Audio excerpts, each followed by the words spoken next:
The ideal for which all Christians strive is to be entirely, wholeheartedly devoted to the Lord in our mind, even in our body, and in our soul. St. Paul is basically holding up that ideal for the Corinthians in the second reading we heard proclaimed today. To our modern ears, it kind of sounds like St. Paul is disparaging or looking down on marriage and married life. But don't forget that in the letter to the Ephesians, St. Paul teaches that the love between a husband and a wife is a profound symbol of Christ's love for his church. So to understand well what St. Paul is teaching, we would really need to read that whole chapter 7. Maybe a little background would be helpful. See, St. Paul had founded the Christian community there in Corinth. And now it's some maybe 5 years later.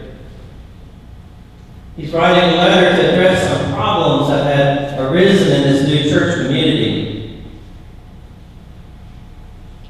St. Paul's first letter to the Corinthians addresses doctrinal and moral issues like sexual immorality, marriage, celibacy, selfishness, liturgical abuses, internal divisions, and erroneous opinions regarding death and resurrection.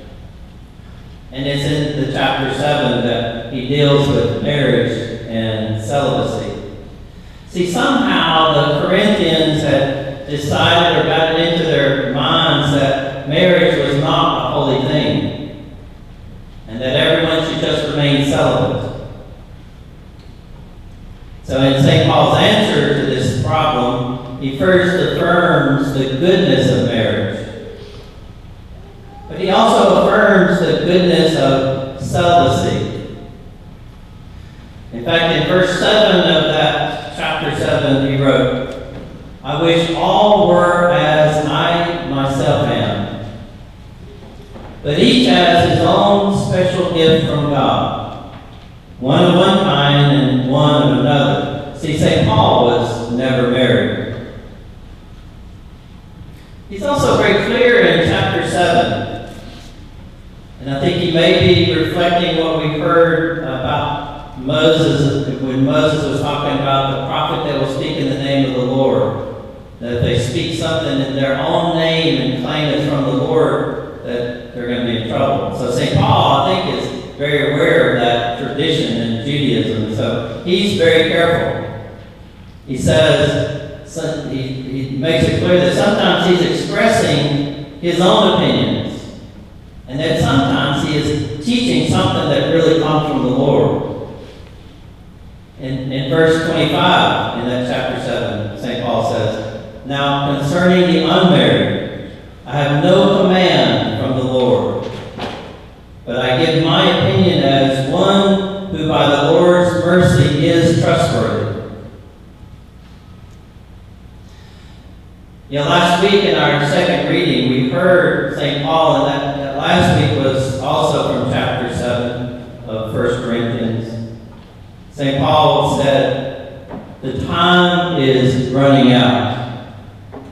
See, the early church, including St. Paul, thought that Jesus would be returning very soon, and that the world would be coming to an end.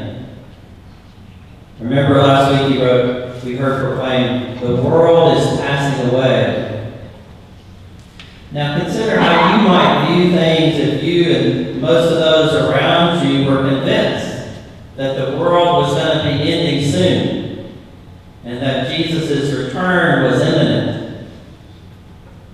I think for most of us, our priorities would change considerably. Today in our world, both marriage and celibacy are denigrated and disparaged. The gift of human intimacy is not valued as a precious, holy gift from God. So the sanctity of marriage is really undermined in our culture today, in our world. And so therefore also the renunciation of that intimacy for the sake of the kingdom of heaven really loses its meaning.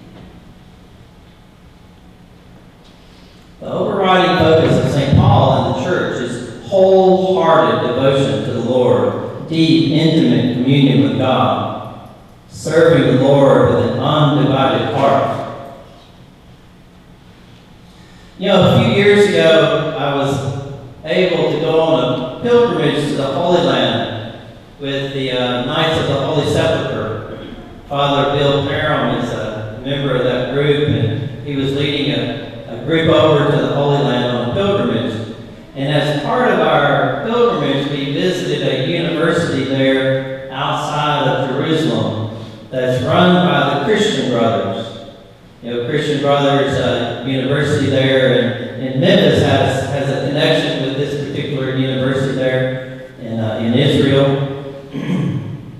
And so we went to visit the university and took a tour. They fed us lunch. We got to meet some of the students there, and afterwards they had a Q&A, time for us to ask some questions of the students about their life there in Israel. We had a couple of Christians who were on the panel, and also a Muslim, and also a Jew. There were 4 of the students that were there. And it was a fascinating hearing about their life and the struggles that they have there, of these various cultures that all come together in a very intense way, and right there, particularly in Jerusalem. At one point, one of the ladies, near the end of our Q&A, asked one of the girls about what it was like to date there, and she kind of just threw out a question. So, when would you maybe have your first kiss? And both of the girls and the guys, to a certain extent, were really just shocked at the question. And the girl immediately answered. She said, "On our marriage night." And almost every single American in the group was like, "Oh, come on, tell us the truth." Really?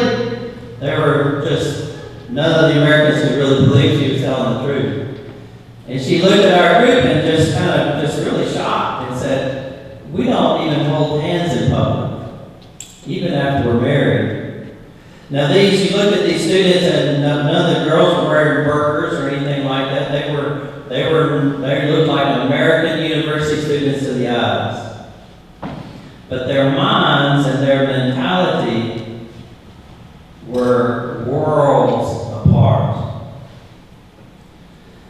In our Western culture today, we've completely undermined our sense of what human intimacy is given to us for.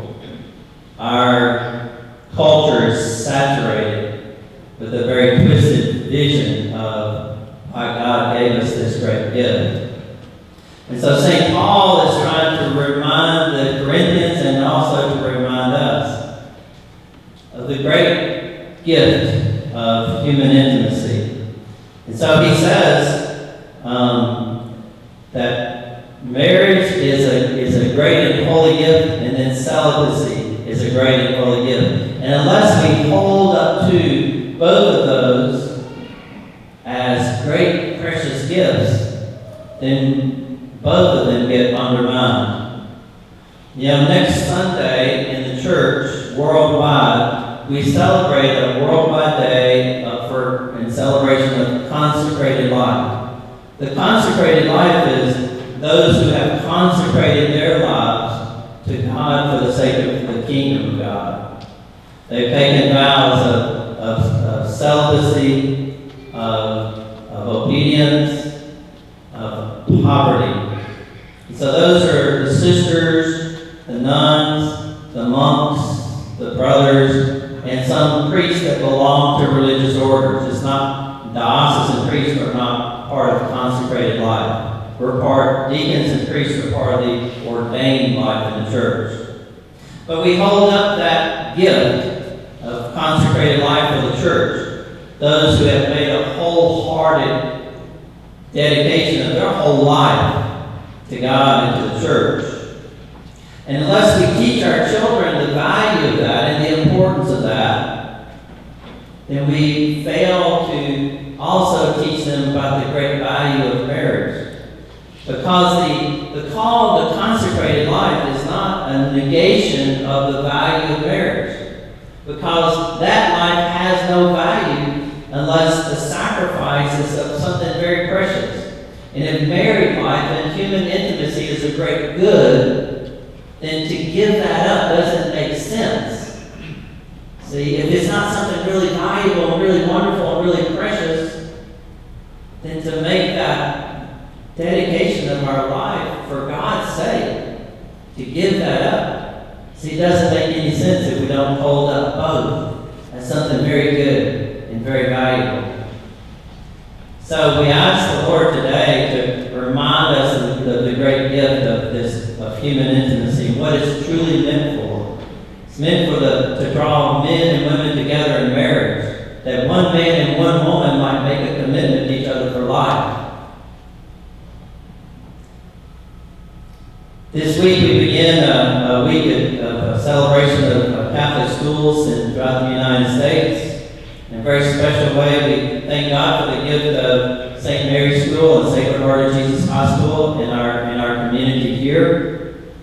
One of the things that St. Mary's School really tries to do is to inculcate and to teach the truths of Christian Western civilization. We follow a classical education model. We try to help teach these things that St. Paul and the great saints and scholars of our Western culture have tried to teach us. So I encourage you to pray for both of our schools and all the teachers in our schools and all the families and students in a special way. We ask the Lord to help each of us to understand His truth, to understand Him, to know Him, so that we might make a wholehearted gift of ourselves to the Lord.